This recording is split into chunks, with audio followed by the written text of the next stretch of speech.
So I purchased the Sony A7 III in the beginning of this year, and I'm going to be doing a review after 9 months. So stay tuned.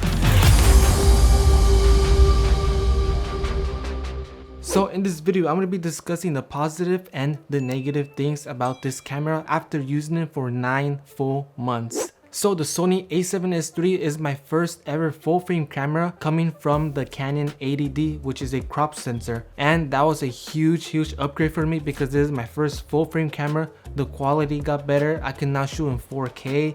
The low light is insane. The autofocus. There's focus peaking, all of those features, I definitely use advantage of it. Number one is obviously the quality. The 4K in this camera is insane.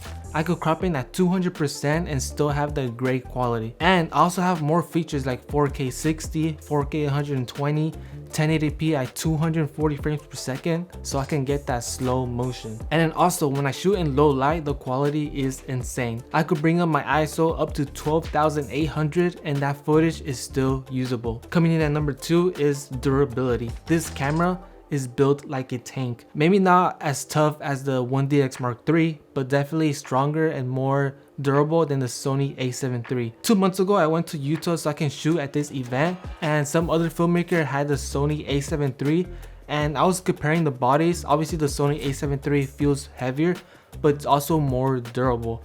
The Sony A7 III feels more light and feels more like a toy, like a beginner's camera. But after, going from the A7S or the A7 III to the A7S III, it's a big difference. It feels more durable and just more solid. Coming in at number three is ease of use. The Sony A7 III is a bit more complicated and more overwhelming on the menu system, but Sony definitely upgraded and made the menus way easier to learn. I feel like the Sony A7S III is kind of like the Canon, it's like super easy to use. You could like start shooting right away. That way you can shoot on the run. You could like get those quick shots, the buttons are like right there. You could change from like 1080p to 4K on just one click of a button. You could turn off the focus peaking and all that. It's like super quick and easy. After you have the like custom buttons nailed in, then it's honestly super easy to use. Coming in at number five is the autofocus. The autofocus in this camera is super quick and it's super reliable. I've never had any issues with the autofocus. Every time, I shoot like videos like this, a talking headshot where I need that autofocus, I rely on the autofocus, and right now it is tracking my face real good. So if I step out of frame and I come back, it will track my face super quickly. And then also this camera has this feature of like animals, so you could get autofocus on like your dog's eye or like your cat's eye, and it will definitely track the eye of your pet. Coming in at number five, which is my last opinion of this section of like why I love this camera, is the focus peaking. This is definitely a huge game changer for me because when I had the Canon, maybe like 90% of the time I would choose manual focus because the autofocus, it's okay, but then sometimes it struggles. So like I would switch to manual, and sometimes I wouldn't even know if my subject is on focus. Like kind of like guess, especially when I'm like outside and it's like sunny and then I can't really see.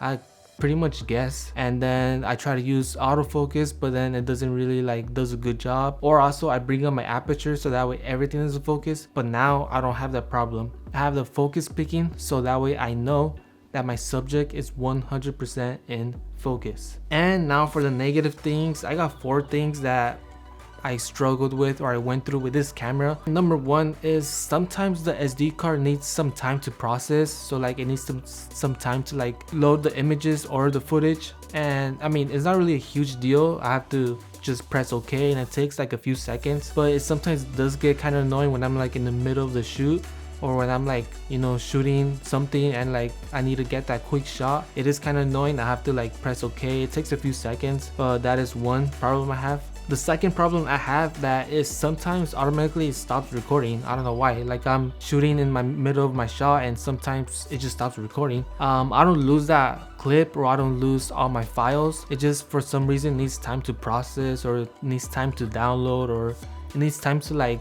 load, or like maybe it was overheating and then needs time to like take a break, or for some reason, I don't know. I'm not really like a tech savvy, so I don't know. And yeah, that is kind of annoying, but not really a big deal. The third problem I had was my camera stopped working for some reason. I have no idea what happened.